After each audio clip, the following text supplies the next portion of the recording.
So I've been talking about a lot of good movies. Oh, okay, 2 good movies. But you know what? That's already enough.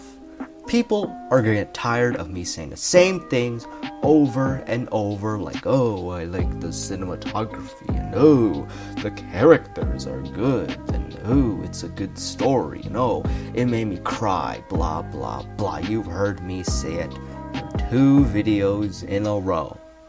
And all the other movies that I watched this month, they share the same sentiment as well. These are the movies, by the way. You know, it's time for something different.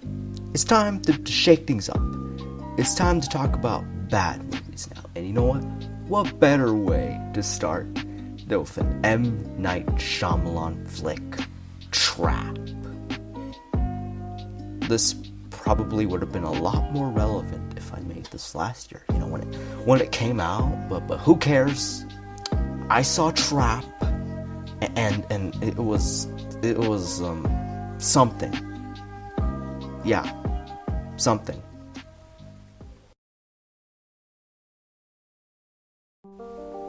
Oh, Shyamalan, once a titan of cinema, famous for his twists, but now just some rando who appears every now and then and gives such masterpieces like The Happening. I hear you whispering. Planning on stealing something? No, ma'am, we're not. Plan on murdering me in my sleep? What? No. The Last Airbender.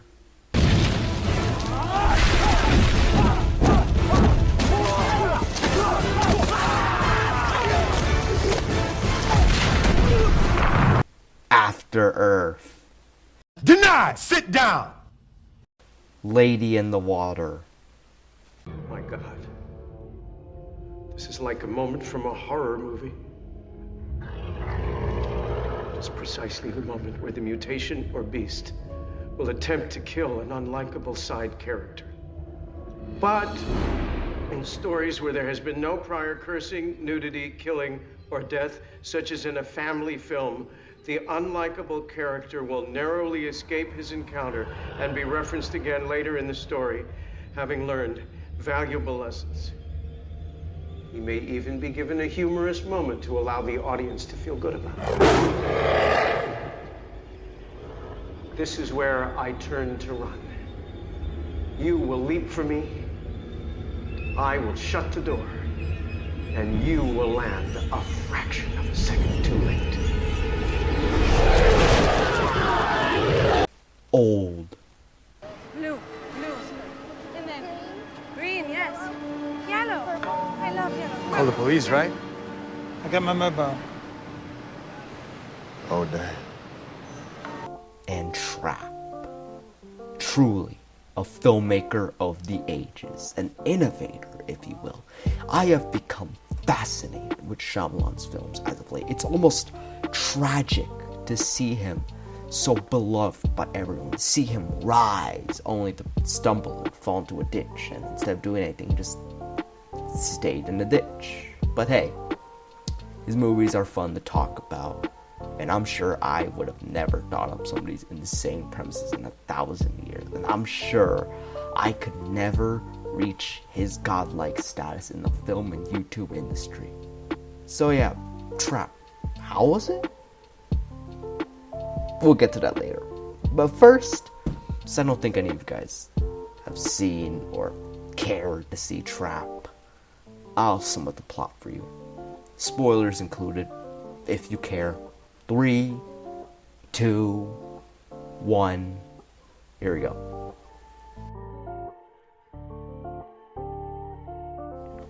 So Trap follows our protagonist, if you will, Cooper, taking his daughter Riley to a Lady Raven concert, a fictional music star that happens to be played by Shyamalan's daughter?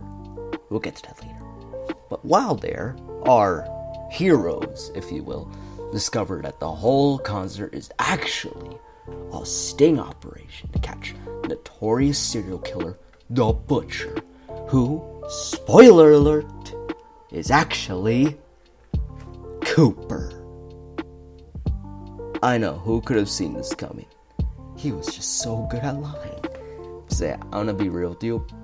Other than that, nothing else really happens in the first half. I mean, we see the twist, and Cooper gets some wacky shenanigans to try and escape. And despite being the most suspicious man in the world, everyone just trusts him and even grants him top secret info. The rest of the first half is just spent at the concert. Like, I'm not joking. The first 50 minutes are just a pointless vanity project with Shyamalan's daughter, who, I mean, does sing pretty good. I'll give her that. But 50 minutes? Like, there are basically no stakes in the first half at all. We learned that Cooper is keeping someone hostage. Okay. We don't get to learn anything about him, so it's kind of useless. He kicks a woman off the stairs and blows another one up. That's it. I didn't really care about Cooper, and like, I know he's not gonna hurt his daughter, so who cares? Like, Shyamalan wanted to make sure his daughter got as much screen time as possible. They forgot to move the story along, and like, again, she's not bad. I'd actually say she's pretty good, but 50 minutes? Why?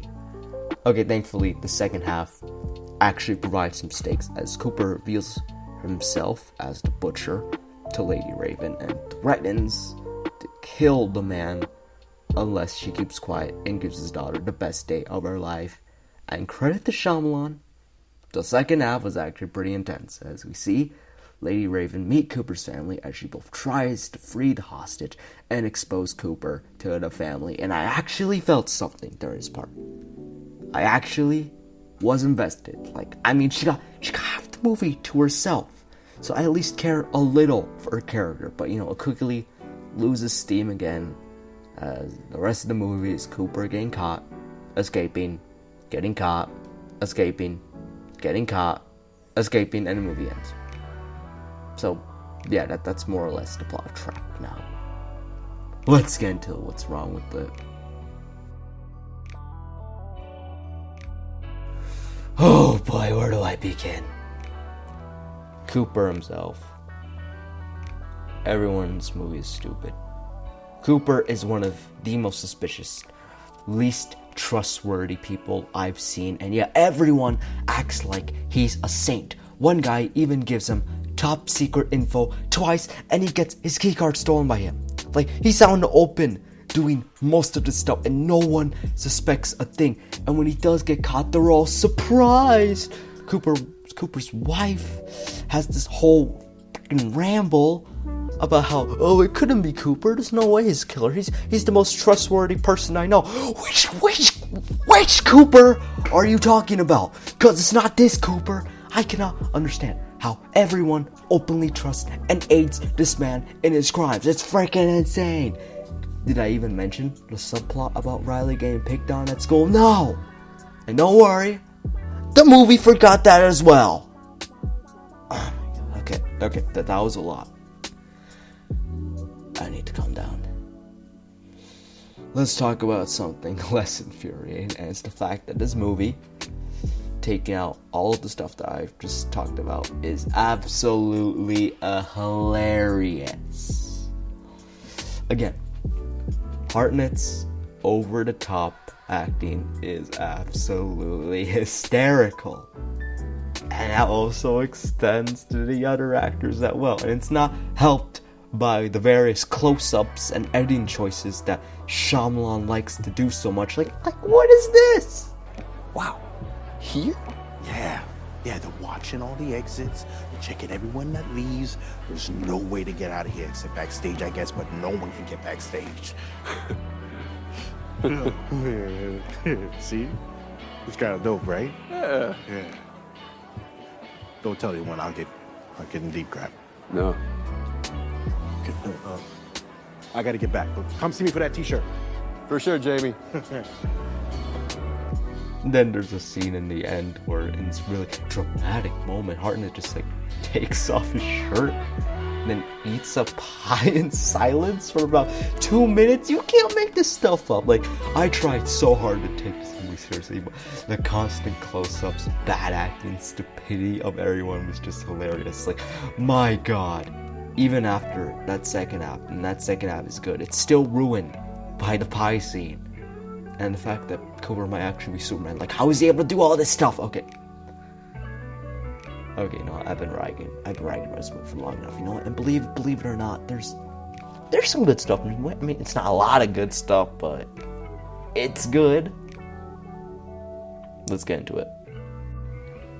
Okay, so I'm editing this in post because, like, I can't believe that I didn't talk about this in the original recording. So, near the end of the movie, okay, so Cooper is somehow able to evade the police 3 times. And, you know, I'm just wondering, how did he have time to get through a tunnel, knock out an officer and the driver, and be able to impersonate him all in about 2 minutes? And how was he able to escape from the car when everyone cornered it? And on top of that, how was he able to prop up the uniform as well and escape the police in the end? And how was he able to withstand the taser and even be able to tackle one to the ground? How did he even get the mail from the bike? Is he freaking Superman or what? Because I cannot understand a single thing about this damn movie. Also, another thing. Why did they cut out the deleted scenes? They would have made the movie so much better. They had so much needed context. M. Night, what is wrong with you, man? Okay, let's talk about the good things now.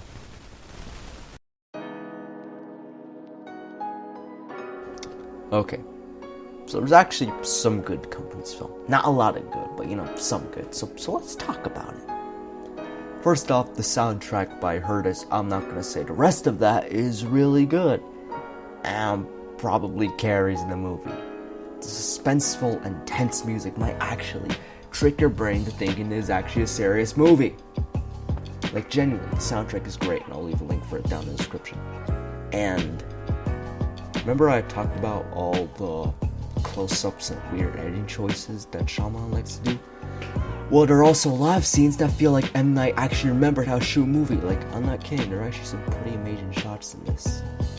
And M. Night's daughter is also a good singer. Well, again, 50 minutes. 50 minutes. That's a lot. I was never bored. Like, I'll say that much. Wish she was a better actor. Again, that second half is actually pretty intense. We got to learn more about the person held captive and finally have someone in danger. And the bathroom scene is actually pretty suspenseful, although it's bogged down by the rest of it and that ending. Yeah, it's actually everything. Like, this movie kind of sucks, to be honest.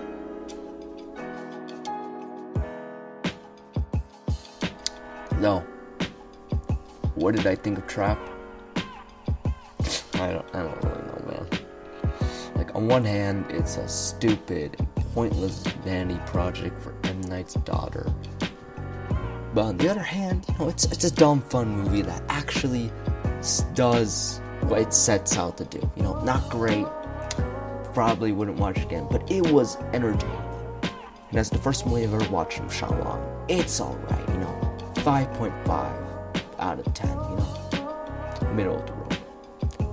Anyways, that's it for today, guys. Like, I know this was a random one, but like, I really had to talk about this movie. Like, I hope you enjoyed this, and if you made it this far, why not subscribe? Alright, I'll see you around.